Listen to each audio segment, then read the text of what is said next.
제가 신학생 시절에 고향 교회에서 초등부를 3, 4학년을 섬기던 때가 있었는데, 그 교회 부목사님이 어느 날 부교역자로 섬기면서 또 청년부를 맡았어요. 전임 사역을 하는데 청년부 주보에 칼럼을 실었습니다.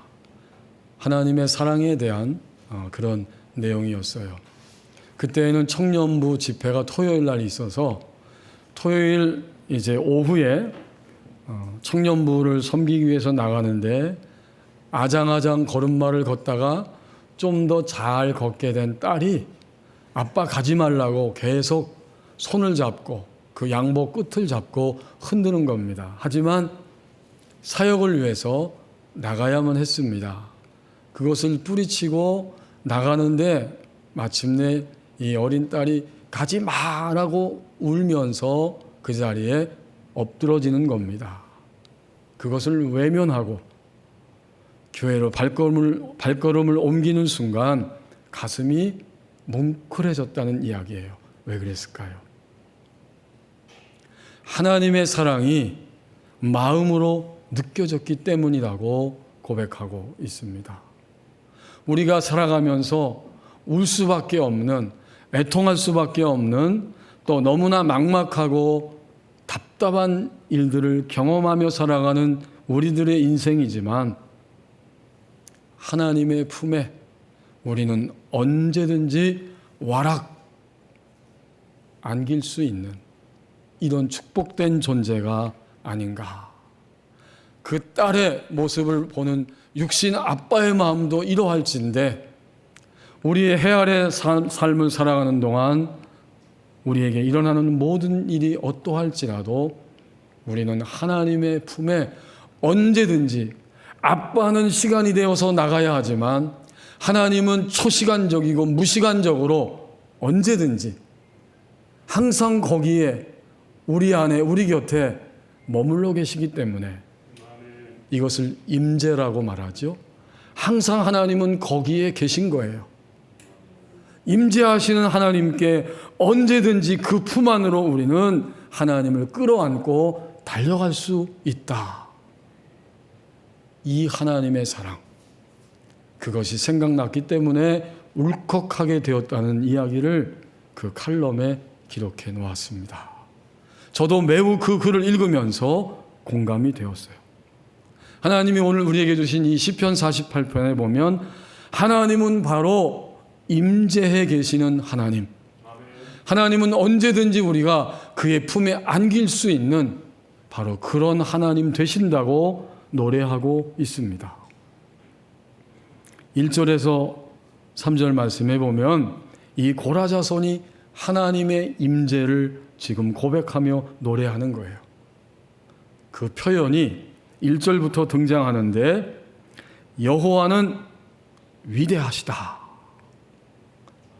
인간의 생각과 판단과 예상을 뛰어넘어서 움직이고 행동하시는 하나님을 보면서 깜짝 놀라고 감격하고 깨달으면서 고백하는 것이, 그 모든 표현이 바로 여기에 담겨 있어요. 하나님은 위대하시다. 그 한마디 속에 이 모든 것들이 다 담겨 있습니다. 오늘 여기 표제에 있는 것처럼 1절 위에 이것은 고라자손의 시입니다.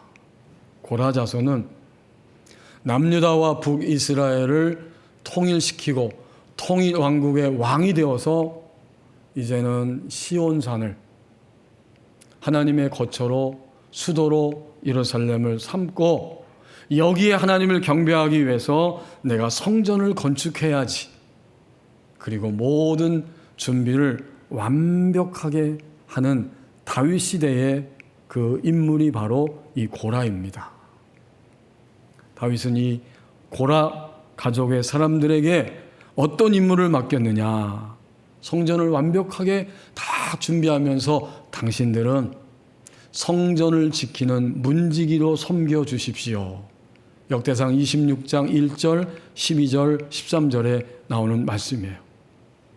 그 이후에는 이 고라자손은 하나님의 성전에서 하나님을 찬양하는 성전 성가대원으로 나중에 섬기게 됩니다. 역대하 20장 19절에 나오는 말씀입니다. 이 시온성은 다윗 시대부터 그리고 그 이후에도 정치와 문화와 종교의 중심지가 된 곳이고, 성전이 건축된 다음엔, 그의 아들 솔로몬을 통해서 성전이 건축된 다음엔 더 특별한 의미가 거기에 담겨지게 됩니다. 그 의미가 뭘까요? 하나님이 우리와 함께 예루살렘 성 안에 임재해 계신다는 확신과 그것에 대한 선포입니다. 그런 거로 이 시 48편은 고라 자손이 노래하면서 시온성에 대해서, 그리고 거기에 임재해 계시는 하나님에 대해서 찬양하는 시입니다.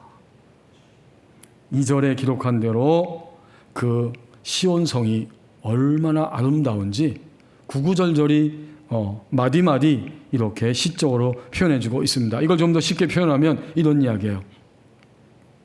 아름다운 봉우리, 또 온 세상의 즐거움, 북방의 중심에 있는 시온산, 그리고 큰 왕의 거처. 이런 명사적인 표현으로 2절은 계속해서 시온의 아름다움을 노래하고 있습니다. 이것은 단순히 이스라엘만의 성이 아니라 온 세계의 성입니다. 그리고 2절에 큰 왕이라고 하는 표현이 나오는데, 이스라엘만의 위대한 왕, 그거 넘어 세계의 통치자이시다, 그런 뜻이에요. 고라 자손이 살던 시대의 모든 나라들이 지금처럼 신이라고 여기는 많은 신들이 있지만, 그 모든 신들 중에 유일하고도 최고의 신이 바로 하나님이시다. 3절은 하나님이 이 시온성 예루살렘에 결코 무너지지 않는, 공격하여서 무너뜨릴 수 없는 난공불락의 힘을 부여하고 계십니다. 그래서 3절에 요새라고 하는 표현이 나오죠. 요새, 곧 튼튼한 방어시설. 이 성이 왜 요새인가? 이것은 시온성 예루살렘 자체가 힘을 가지고 있기 때문이 아니라 이 성을 보호하고 계시는 하나님이 거기에 임재하고 계시기 때문입니다. 시온성, 예루살렘 성이 찬양의 대상이 아니고 거기에 임재해 계시는 하나님, 여호와 하나님이 찬양의 대상입니다. 자, 그 찬양의 핵심을 3절에서 이렇게 표현하고 있죠. 하나님이 그 시온 예루살렘 성 그 여러 궁중에서 자기를 요새로 알리셨도다. 이게 고라의 믿음이면서 오늘 이 표제에서 말하고 있는 것처럼 고라의 아들, 또 그 자손, 또 그 손녀, 자자손손, 고라 자손이 세월이 지나가면서 우리의 할아버지가, 아버지가 믿었던 하나님, 그 하나님은 진정으로 이런 하나님이시구나라는 것을 고라 자손이 지금 노래하고 있는 거예요. 그 단적인 표현이 3절에 바로 하나님이 그 여러 성 중에서 자기를 요새로 알리셨도다. 시간이 지나가죠. 이 고라 자손들도 다윗 왕이 하나님의 품에 안겼고, 또 그의 아들 솔로몬이 성전을 건축해서 완공하였고, 그 시대에서 문지기로 살다가 성전 성가대원으로 섬기고, 계속해서 세월이 흘러가면서 이 시간 속에서 그들은 깨달았어요. 아, 하나님만이 진정으로 인간의 인생에 나의 우리 고라 자손의 요새가 되십니다. 이걸 확신했기 때문에 그들의 믿음이 점점 새로워지면서 이 노래를 부르고 있습니다. 이 3절 끝부분에 이런 단어가 나오죠. 요새로 알리셨도다. 먼저는 하나님의 알리심이 있는 거예요. 하나님 스스로가 드러내 보여주시고 자신을 나타내셨기 때문에 모든 인간은 하나님을 알아보게 됩니다. 이것이 바로 계시이죠. 하나님 스스로 열어서 자신을 보여주신 사건이에요. 특별히 예수 그리스도를 통해서 한 나라 이스라엘만의 하나님이 아니라 온 세계의 하나님 되심을, 그리고 그 하나님은 바로 요새가 되심을 알리셨도다.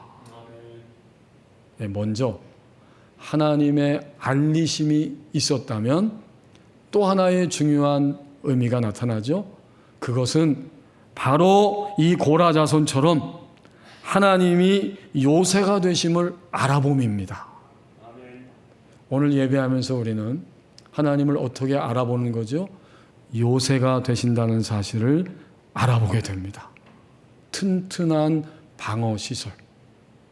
바로 그 하나님을 내가 알아보는 거예요. 이 공적인 예배 시간에 함께 모여 예배할 때에 하나님이 인간을, 나를, 온 우주를 보호하시고 지탱하시고 유지시키시고 계속해서 영원한 생명의 길로 이끌어 주시는 요새가 되십니다. 지난 한 주간 동안 이미 우리를 지켜주시고 보호해 주셨습니다. 이걸 우리가 알아보는 거예요. 여러분이 요새라는 말을 다르게 표현하면 어떤 표현이 있을까요? 바로 똑같은 표현인데 피난처입니다. 같은 말이에요. 하나님이 그 여러 궁중에서 자신을 요새로, 피난처로 알리셨도다. 하나님은 절대적인 피난처이십니다. 3절을 다시 한번 여러분 보십시오. 하나님이 자신을 요새로, 피난처로 알리셨도다. 그렇다면 우리는 이 말씀을 다시 되새김질하면서 깨닫게 됩니다.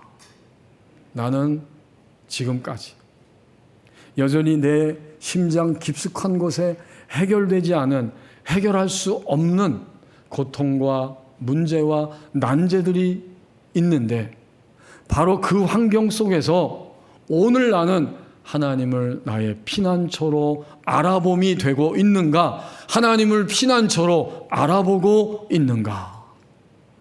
이 질문이 우리에게 자연스럽게 따라오게 됩니다. 이 고라 자손은요, 하나님이 자신을 요새로, 피난처로 알리셨도다라는 고백 속에서 하나님이 먼저 드러내셨다는 것도 깨닫게 되고, 지금 나는 여기서 나의 인생의 모든 환경 가운데에서 하나님을 피난처로, 요새로 알아봅니다.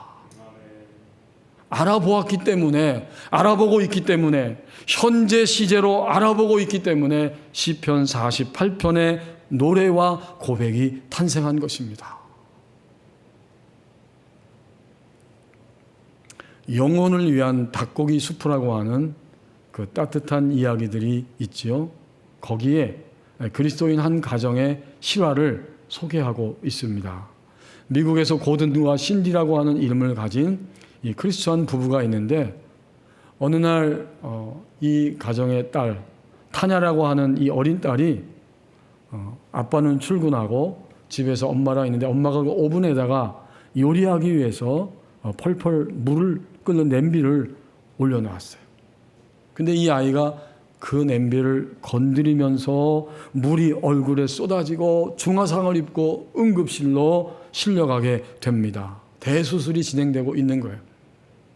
엄마는 애가 타는 마음으로 바깥에서 우왕좌왕하고 있고, 남편도 달려왔고, 의사들이 중간중간 나와서 경과를 설명하는데 마지막 의사가 나와서 하는 말입니다.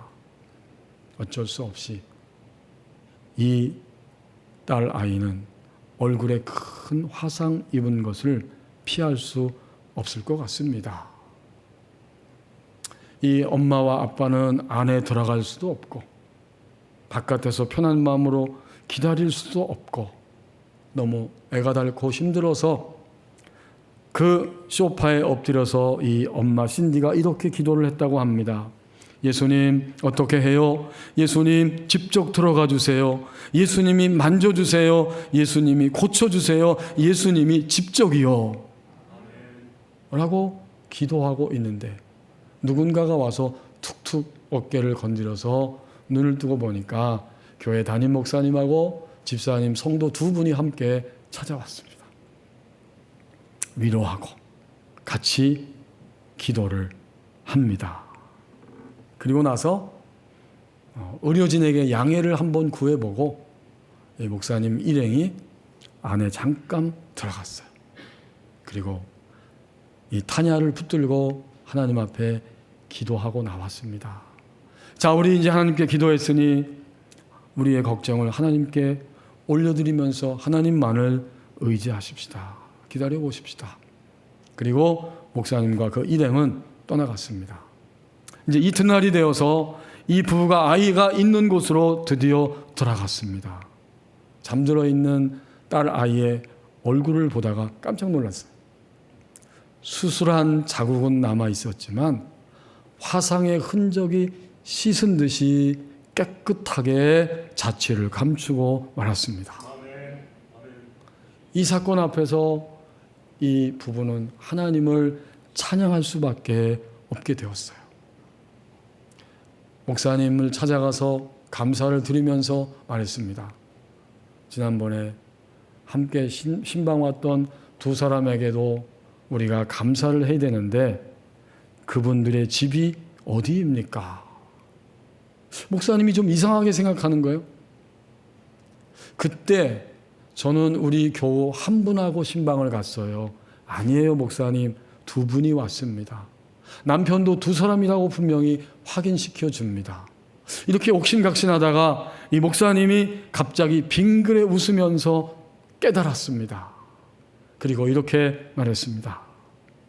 그렇군요. 알겠습니다.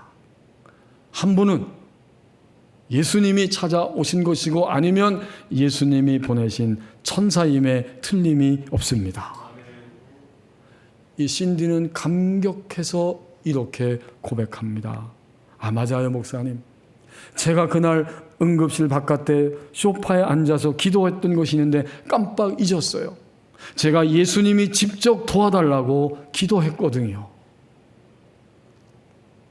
거기 아픔의 현장에 임재하신 하나님, 찾아오신 하나님, 그 하나님을 찬양하게 되었습니다. 만약 우리가 우리의 인생을 살면서 하나님의 임재를 경험한다면 임재를 경험하는 삶 속에는 무엇이 있을 것인가? 변함없이 견고한 요새와 피난처이신 하나님을 노래하게 될 것입니다. 오늘 고라자손이 노래하는 것처럼 하나님이 자신을 피난처로 요새로 알리셨도다. 하나님은 알리셨어요. 중요한 것은 나입니다. 오늘 내가 직장에서, 가정에서, 나의 외로움 속에서, 나의 답답함 속에서, 나의 분노 속에서, 나의 모든 삶의 정황 속에서 하나님이 어떤 조건도 없이 완전한 피난처가 되신다는 사실을 알아보고 있는 것인가? 알아본다면 하나님을 높이고 찬양하게 될 것입니다. 이것이 바로 그리스도인의 삶입니다. 이제 4절에서 8절 말씀입니다. 하나님의 임재가 경험되는 삶 속에는 무엇이 있는가? 4절에서 8절 말씀을 보니까 이방인의 속성을 깨트리시는 하나님을 증언하는 생활로 나가게 됩니다. 4절, 5절, 6절에 이 하나님의 성을 공격하는 연합군이 형성되어서 예루살렘 성을 향해 왕들이 몰려왔습니다. 4절 말씀, 왕들이 모여서 함께 지나갔으며 연합군 동맹을 맺고 그 예루살렘을 치기 위해 왔는데 그들이 다 함께 왔다가 함께 지나가 버리는 거예요. 실패한 거죠. 또 그들의 모습은 5절에 그들이 보고 놀라고 두려워합니다. 견고한 요셉, 피난처를 도저히 이 연합군임에도 불구하고 도저히 정복할 수 없음을 보고 두려워서 빨리 지나갔도다. 근데 그 두려움을 해산하는 여인의 고통에 비유하고 있죠. 6절 말씀에 거기서 떨림이 그들을 사로잡았다. 여러분, 이 시적인 표현이 우리에게 더 잘 전달되기를 원합니다. 얼마나 떨리는지 떨림에 사로잡혔다는 거예요. 그리고 그 강도가 얼마나 강한지 고통이 해산하는 여인의 고통 같도다. 남자들은 100번 죽었다가 깨어나도 아내의 이 해산의 수고와 고통을 알지 못한다. 제 얘기가 아니고요. 제가 청년 시절에 저희 고향교회 목사님이 설교할 때 하셨던 말씀 중에 하나예요. 그만큼 여성들의 해산의 고통은 크다는 거죠. 며칠 전에도 저희 친척 중에 누가 해산하는데 떨리고 무섭다, 걱정된다 하는 이야기를 저희 아내한테 전화로 하는 것을 제가 들었습니다. 첫째 아이 낳을 때는 멋모르고 갔는데 이제 둘째 아이를 해산할 때는 그 고통을 알잖아요. 그러니 병원에 가서 가는 동안, 병원에 도착한 동안, 기다리는 동안 그 고통 때문에 두려움과 떨림이 있습니다. 오늘 이 말씀을 보면 이방의 왕들이 4절, 5절, 6절에서 예루살렘 그 하나의 성을 치기 위해서 연합군을 형성하고 쳐들어왔지만 빨리빨리 지나가고 두려움에 사로잡혀서 해산하는 여인의 고통처럼 전율하면서 그 자리를 떠나가게 되었습니다. 하나님이 이 이방 나라들을 결국 어떻게 하셨는가? 7절 말씀에 나옵니다. 주께서 동풍으로 다시스의 배를 깨트리시도다. 동풍, 지중해 쪽이 아니라 이 아라비아 사막에서 불어오는 그 뜨겁고 거센 바람, 그것으로 다시스의 배를 깨트리시는도다. 그러므로 이 동풍은 하나님의 심판을 의미합니다. 쳐들어와서 공격하는 모든 이방 나라들의 대표격이 되는 그 모습을 다시스의 배라고 언급하고 있습니다. 하나님이 이렇게 하신 거예요. 동풍으로 다시스의 배들을 깨트리시도다. 여러분, 구약 성경에는 이스라엘 민족 말고 나머진 다 누구죠? 이방 나라예요. 유대 민족만 선민이에요. 그러면 신약 성경 예수님이 새 언약을 가지고 이 땅 위에 오신 이후에는 어떻게 될까요? 그러므로 이 구약 성경의 이방인을 이야기하는 것은 예수 그리스도가 오신 이후에는 이제 모두가 다 하나님의 백성이 될 수 있도록 초대를 받았습니다. 그리고 이 이방인은 결국 주님을 믿는 그리스도인들이 여전히 하나님의 말씀에 즉시로 동의하면서 그대로 움직일 수 없는 바로 그리스도인 신자 안에 숨겨져 있는 그 이방적인 요소, 이방인됨의 모습을 비추어 주시는 말씀입니다. 말씀의 의미가 새롭죠? 이방인 맞아요. 근데 주님을 믿고 나서도 여전히 구약 시대의 유대 민족 외에는 하나님을 찾지도 않고 우상을 섬기면서 이방인으로 이방 나라로 살아갔는데 주님을 믿고 난 이후에도 우리는 즉시로 하나님의 말씀에 동의하고 바로 하나님의 말씀을 따라가지 못하는, 바꿔 말하면 따라가지 않는, 내 안에 덕지덕지 자리 잡고 있는, 붙어 있는 그러한 속성들, 그게 바로 이방인입니다. 하나님은 이런 이방인의 모습들을 7절 말씀처럼 어떻게 해요? 깨트리시도다. 어디서? 내가 살고 있는 모든 환경 전체에서 언제까지? 일생 동안. 내가 살고 있는 인생 전체 환경 속에서 일생 동안 주님에 의해서 나오지 않는 생각, 주님에 의해서 말하여지지 않는 나의 언어, 주님에 의해서 움직여지지 않는 나의 행동, 이 모든 이방의 속성들을 계속해서 깨트려 가십니다. 이것은 하나님의 임재의 또 다른 측면이에요. 하나님이 임재하시는데 첫 번째 임재는 앞부분 1절 3절에서 말했죠. 나 여기에 있다. 구원받은 내 속에 있고 너와 함께한다. 라고 자신을 드러내 보여주시는 임재. 그 이후에 하나님은 언제나 우리와 영원히 함께 하십니다. 그것을 알아보아야만 하는 임재. 그렇다면 알아본 다음에는 어떻게 될까요? 이제는 이방을 깨트리시는 주님의 손길. 주님을 알고 믿기 전에 내 안에 습관처럼 형성되고 덕지덕지 붙어 있어서 하나님의 말씀임을 알았다고 하지만 즉시로 움직이고 행동하지 않는 바로 그 이방의 속성들을 하나님은 깨트려 가십니다. 이게 바로 하나님의 또 한 다른 측면의 임재하심입니다. 하나님은 포기하지 않아요. 죽을 때까지 포기하지 않으십니다. 이 땅을 떠나기 전까지 포기하지 않습니다. 우리가 모를 뿐이에요.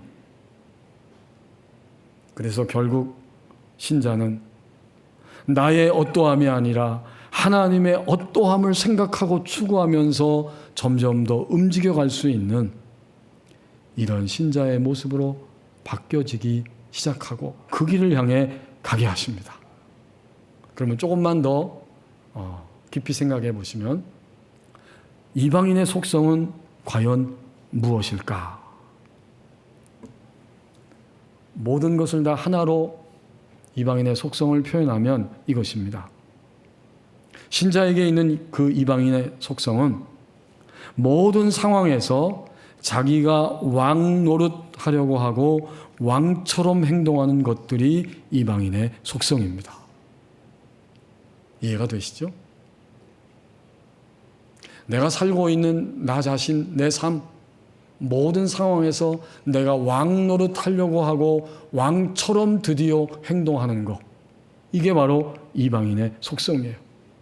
그렇게 살다가 오늘 고라자손이 이렇게 노래하고 있는 것처럼 유일하고 진정한 왕은 하나님이심을 알게 되면서 깨지고 부서지면서 놀라고 두려워하면서 하나님이 왕이라고 인정하고 싶지 않기 때문에 버티다가 마침내 해산하는 여인의 고통처럼 그 고통을 쓰라리게 느끼면서 그제서야 하나님이 왕이십니다. 자기 안에 깊숙이 뿌리 깊게 자리 잡고 있었던 이방인의 속성들이 깨어지기 시작합니다. 그 고통 속에서.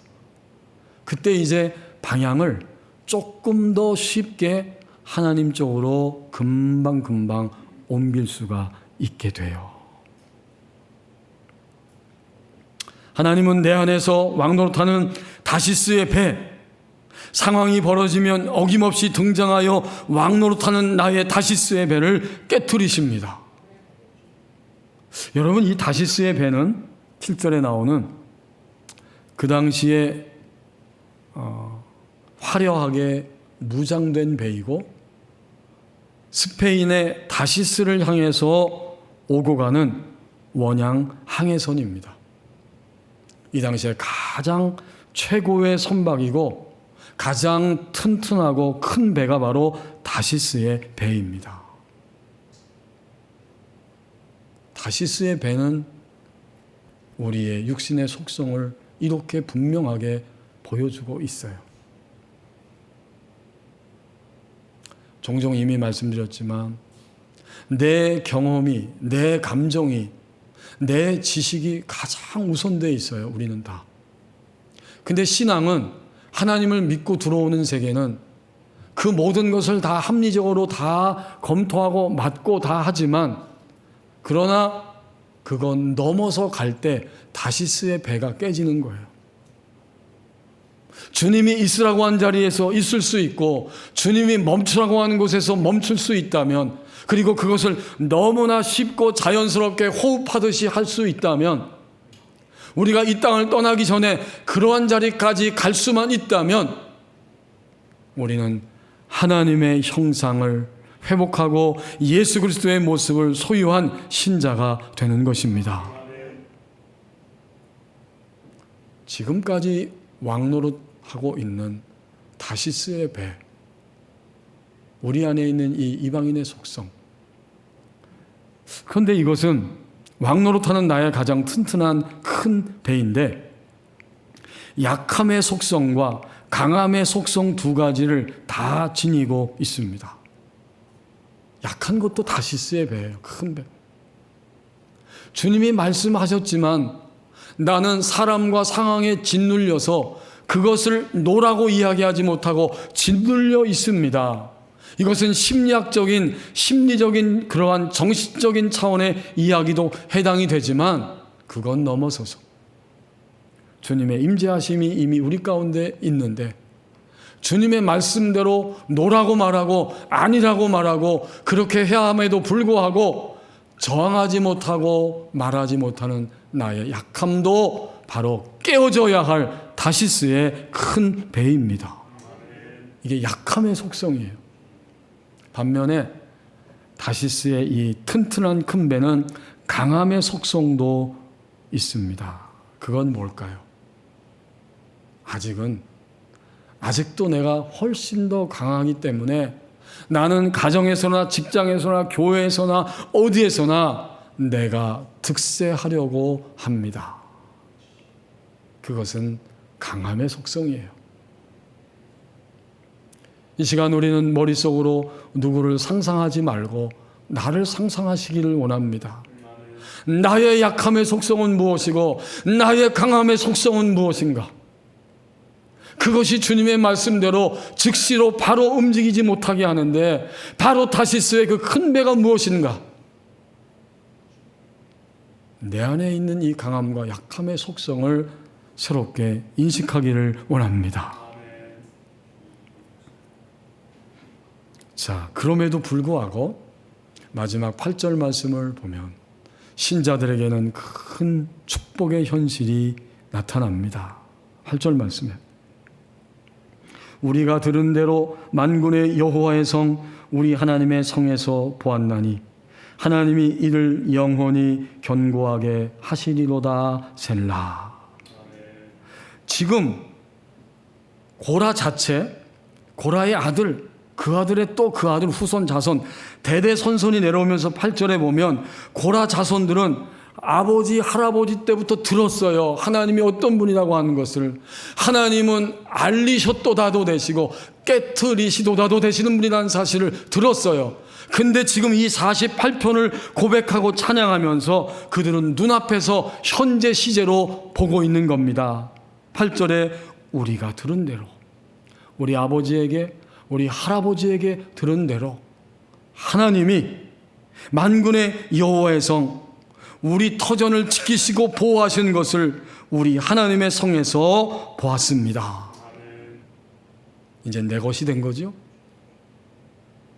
그리고 더 큰 깊이 있는 믿음의 세계로 나가서 8절 하반절에 고백하기를 하나님은 우리가 오늘 본 대로 한두 번이 아니고 하나님이 이를 영원히 견고하게 하시리로다. 그렇습니다. 내 안에 견고한 이방인의 이 속성들이 끊임없이 깨어지는 것을 나는 나의 일생을 통해서 계속적으로 보게 될 것입니다. 이것을 지금 증언하고 있는 거예요.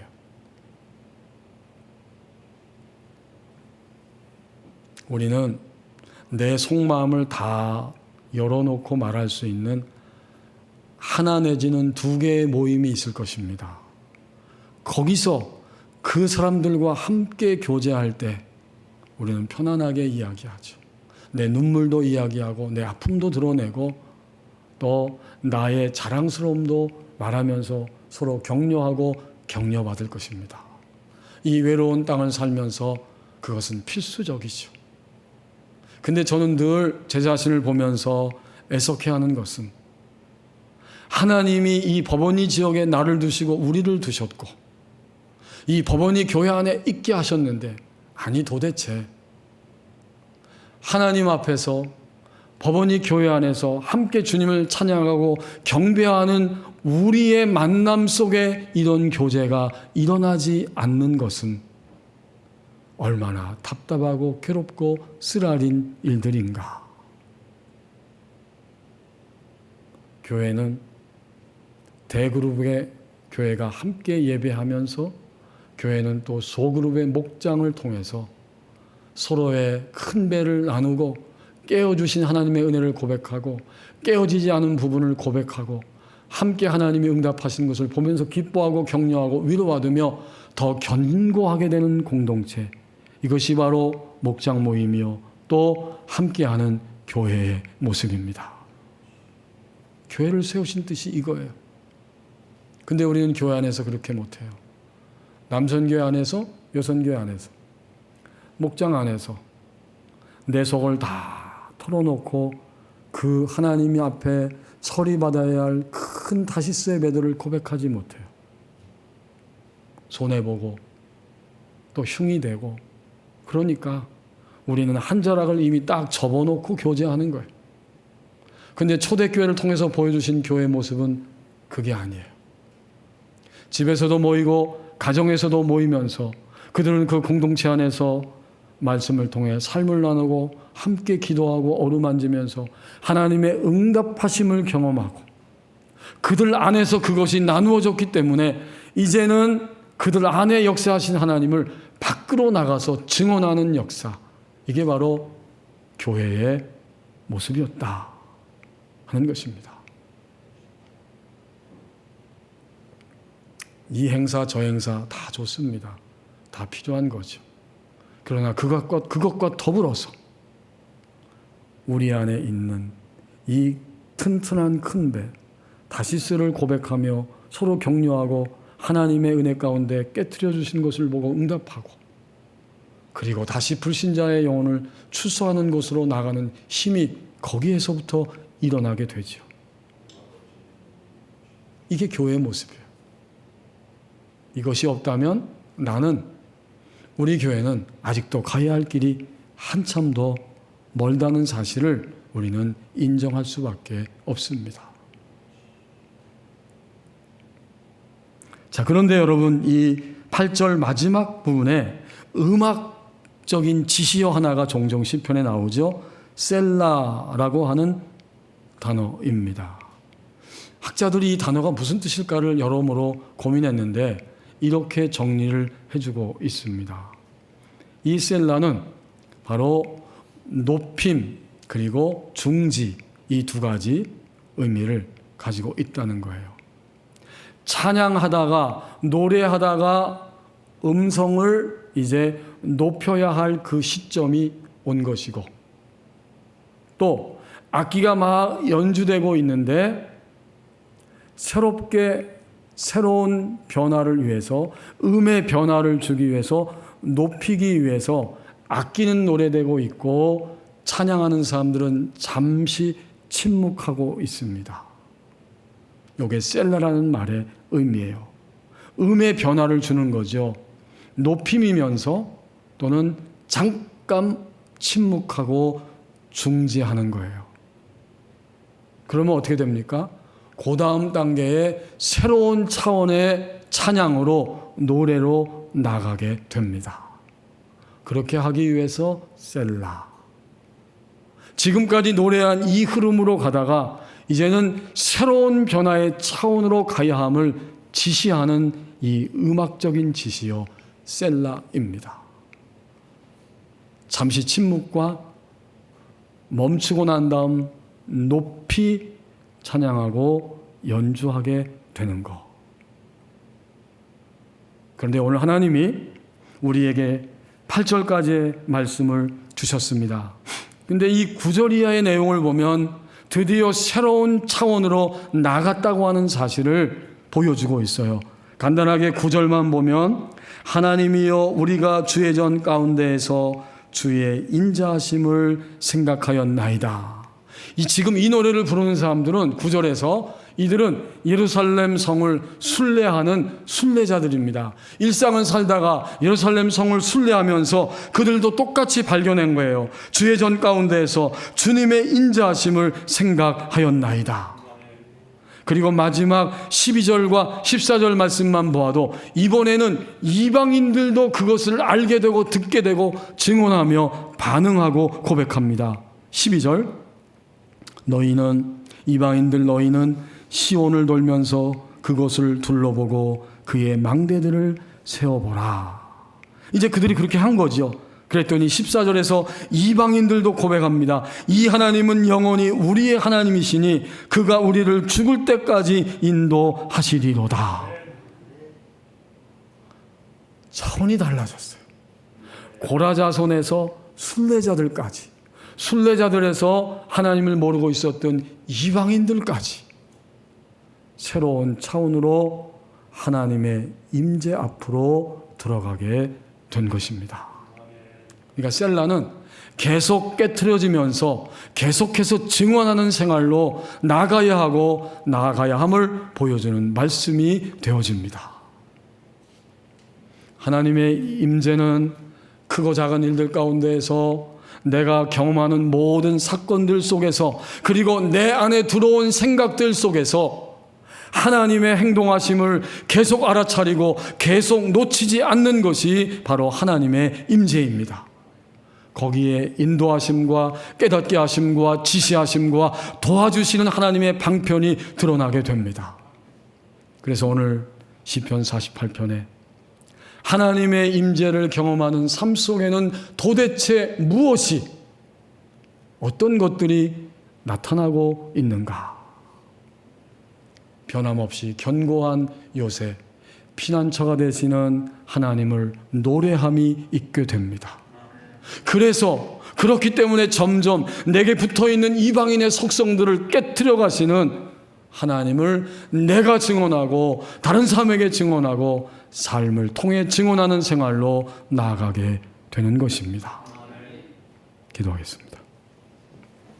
우리 이 말씀 붙잡고 다시 한번 하나님의 임재 가운데 피난처 되시고 깨트리시는 하나님의 손길 안에서 증언하는 나의 삶이 될 수 있도록 함께 잠시 기도하겠습니다.